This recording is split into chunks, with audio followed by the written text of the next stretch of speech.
如果一个中国人对你说随便，你觉得他是什么意思？真的是什么都可以吗？还是其实不能随便？比如你问他，我们今天吃什么？我们今天吃什么？随便。那你真的可以随便选吗？如果你真的随便选，有时候会出问题哦。所以问题不是随便是什么意思，而是你听不听得懂随便背后的意思。Hello， 你们好，欢迎来到我的频道，很高兴认识你们，我是 Stella， 你们也可以叫我六六。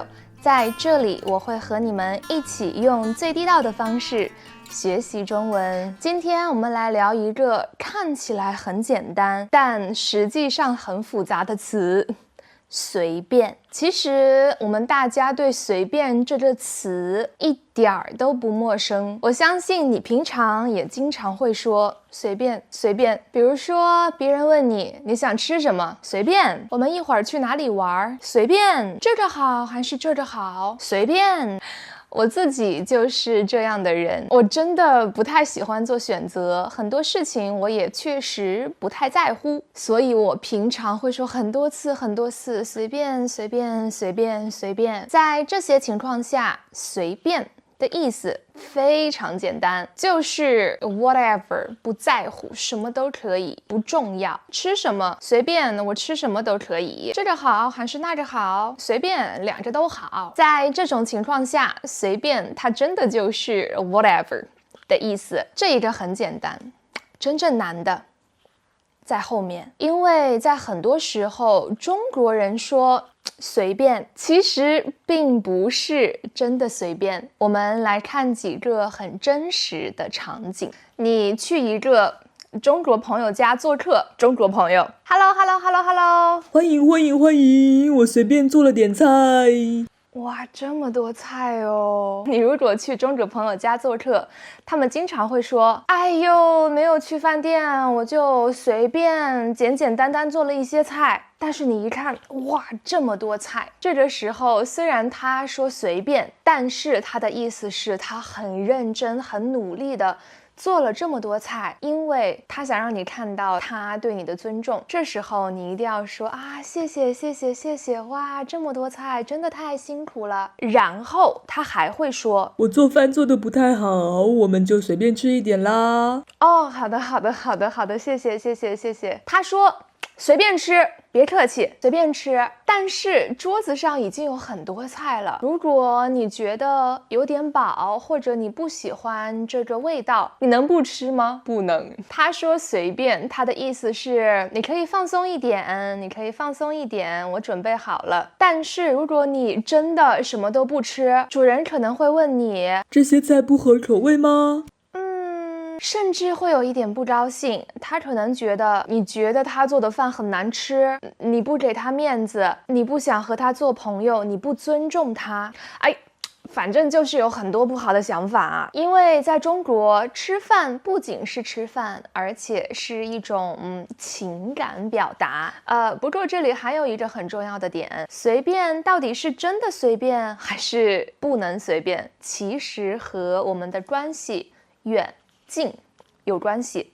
如果是在自己家里，比如和自己的爸爸妈妈，我爸妈如果和我说，哦，你随便吃一点，那我真的就会随便吃一点，我想吃就吃，不想吃就不吃，想吃什么我就吃什么，不想吃什么我就完全不吃。因为我们太熟悉对方了，所以我们也完全不会在乎这种文化，我也不会专门去做一些哎呀，谢谢，我再吃一点这样的事情。所以在很亲近的关系里，随便就是真的随便。但是如果关系没有那么近，情况就不一样了。比如说去爸爸的朋友家、妈妈的朋友家、老板家、同事家，这种时候随便就不能真的随便。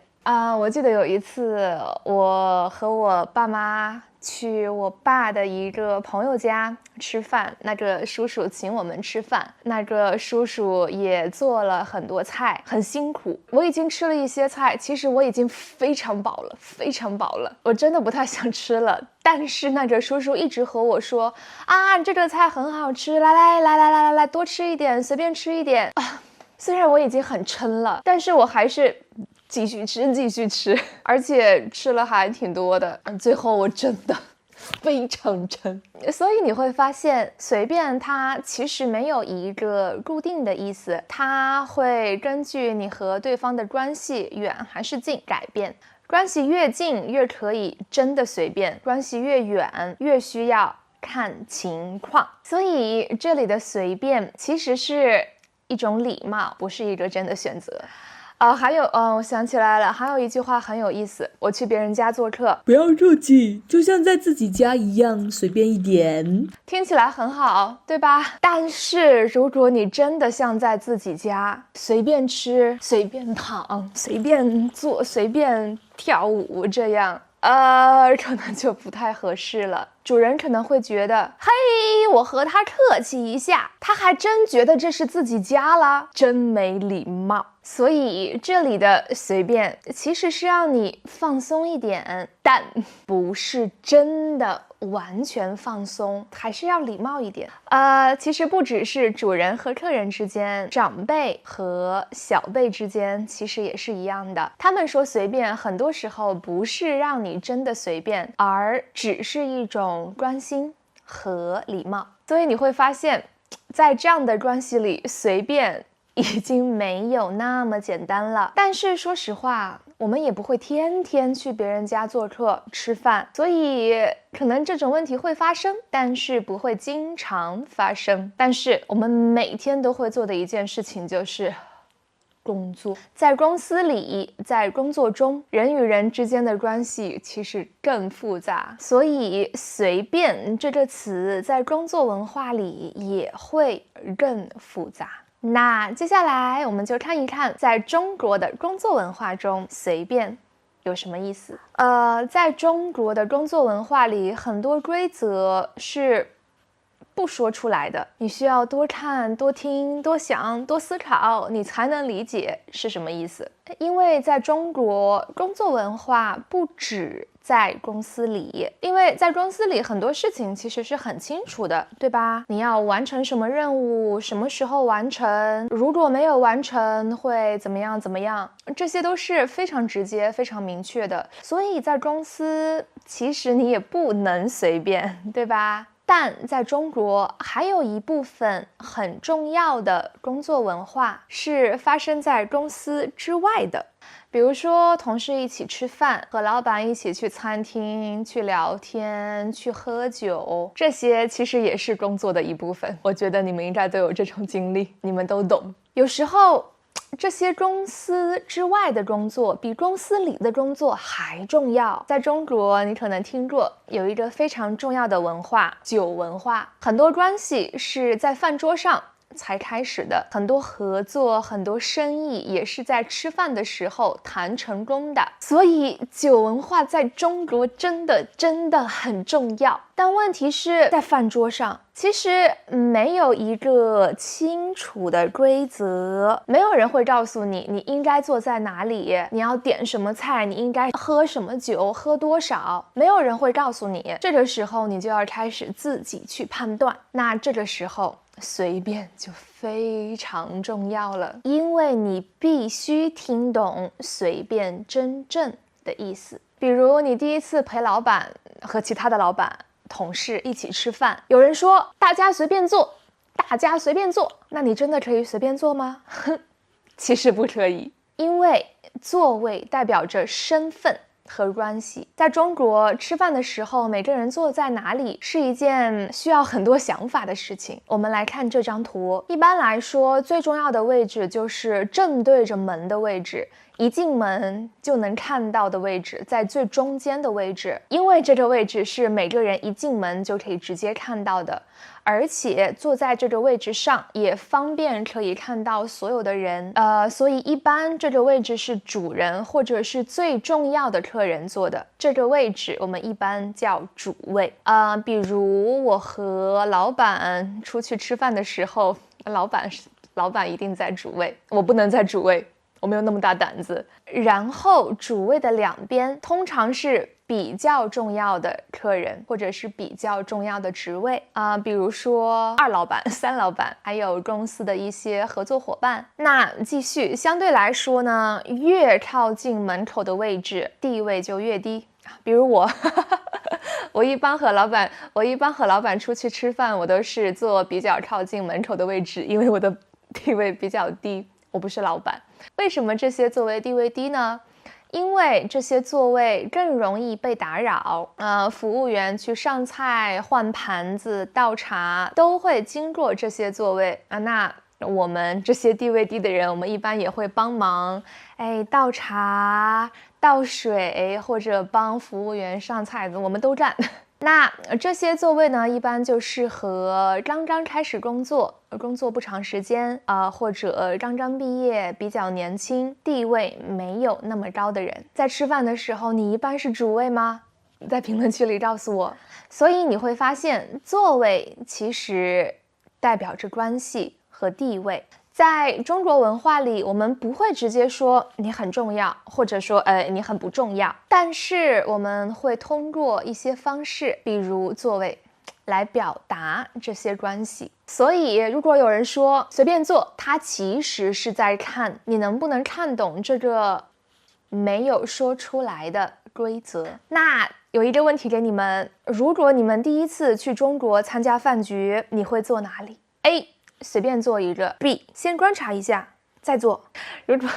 如果你真的随便坐了主位，可能你还没开始吃饭，你就会有一点紧张了，因为我之前做过一样的事情，所以我知道这个感觉非常紧张。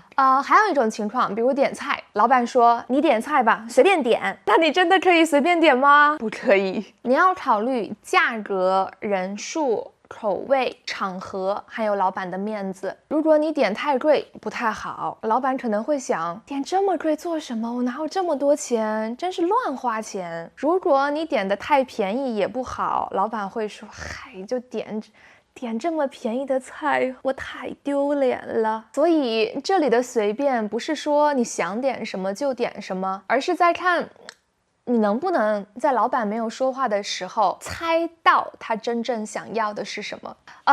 说实话，这真的很中国。还有一个更难的，喝酒。有人说来喝一点，随便喝一点，听起来很轻松，对吧？但其实一点都不轻松。你不能完全不喝，你也不能喝很多。如果你完全不喝，有时候别人不会直接说什么，但他们心里可能觉得你太有距离感了，你不尊重我们。那如果你真的随便喝很多呢？那也不太好，因为别人可能会觉得你不会控制自己。所以你会发现，既不能完全不喝，又不能喝太多，真难呐。和中国人喝酒的时候，一个很重要的词就是干杯。很多人觉得干杯的意思是 cheers， 但其实不是。干杯是要把杯子里的酒喝完。有的人会说我干杯你随便，听起来又好像很轻松，对吧？但其实也没有那么随便。如果你真的只喝了一点点，对方会想这个人不太行啊，不太重视我。所以即使对方说你随便，但如果对方喝完了，你最好也喝完。是的。所以在中国的酒桌上，随便其实是在考你能不能读懂这个气氛。你要看人、看场合、看气氛。所以你看，这些规则听起来好像很复杂，对吧？我可以把这些规则讲给你，告诉你怎么做，教你怎么做。但说实话，做起来特别难尤其是对我来说。虽然我是中国人，我也很了解这些文化，但是我不想做。对，我知道这些规则，但是我不想做。我的脑子是知道的，我应该这么做，这么做，不要那么做，但我的人不愿意尤其是在工作的时候，我真的不太擅长这种要一直观察别人、猜别人的想法、控制自己做什么的这种事情。我会觉得好累呀。我知道有些人如果在公司工作，他们没有办法，他们必须要这样做。但我后来发现，我好像非常不适合这样的环境，所以现在我给自己工作，我基本从来都不会参加这样的饭局和酒局，也不会有这种随便的压力说实话，在这个方面上，我还挺喜欢自己现在的这种状态的，不用管别人。因为以前我在公司工作的时候，我也经历过这些。虽然我觉得我做的还可以，不错，但是我不太开心所以我觉得每个人的选择不一样，有的人很擅长这些，也很享受这样的社交。但也有像我这样的人，知道规则，但是不参与。我觉得两个都没有问题。那我们现在说一说为什么会这样呢？为什么中国人这么喜欢说随便呢？在英语里，人们更习惯直接说 I want this。I don't like that。但在中文里，我们常常不直接说出自己的想法我觉得这里面其实有几个原因。第一个其实很现实，就是不想负责。因为你说随便的时候，你其实就是没有做一个很清楚的决定。如果结果很好，你可以说我也觉得不错。如果结果不好，那你也可以说这不是我选择的所以很多人觉得随便是一种保护自己的方式。第二个原因其实和中国的社交方式有关。很多人觉得，如果你能听懂别人还没有说出来的话，是一种很重要的能力。如果你能很快地理解别人的意思，别人会觉得你非常聪明。别人应该觉得我不太聪明第三个原因和中国的一种文化有关。中庸，在很多情况下，中国人不会表达的太极端 extreme， 不会直接说我非常喜欢，当然也不会直接说我非常讨厌。如果他其实不太喜欢，但又是不方便直接说，他就会说随便。那如果他其实很喜欢，但是又不想太明显，他也会说随便。这个时候就看你怎么理解了。所以你会发现随便它不仅是一个词，它背后也有很多不同的原因。听懂随便其实是在听懂那些还没有说出来的话。那说到这里，我也想分享一个我自己的想法。其实我也知道很多这样的文化，如果有人能听懂别人的言外之意，那我也会觉得哇，这个人好厉害哦。但是我自己其实是一个比较直接的人，我喜欢什么我会直接说，我不喜欢什么我也会直接说，当然我会礼貌一点，但我真的不太喜欢让别人去猜我的想法所以我觉得每个人的性格是不一样的，有的人就很擅长这种不直接说的方式，很享受，但也有像我这样的人更直接一点。那既然这样，我们为什么还要学习随便这个词呢？不是为了改变你的性格，而是为了更好的理解别人。你知道了随便可能有不同的意思，那你在和中国人交流的时候就会更自然，也更容易成为朋友。所以学随便不是为了让你更不直接，而是为了让你更懂别人。当然，如果你想和我成为朋友，你就可以直接一点，不用这么多随便。所以最后，当你听到随便，可以先问自己一个问题，他说的是表面的意思还是背后的意思？视频的最后，我也想问一问你，在你的文化里有没有和随便很像的表达？如果你来中国，有人和你说随便，你会怎么做？欢迎你在评论区里告诉我。随便不是一个简单的词，它是一个需要我们认真读懂的文化。这就是这个视频的全部内容啦，希望你通过这个视频学到了更多有用的词汇和表达。如果你已经看到这里的话，话，欢迎你在评论区里回复这个表情包，告诉我你完成了。如果你喜欢这个视频的话，你可以给我一个 like， 一个 super thanks， 或者订阅我的频道，这对于我来说都非常重要。谢谢你们的喜欢，我们下个视频再见。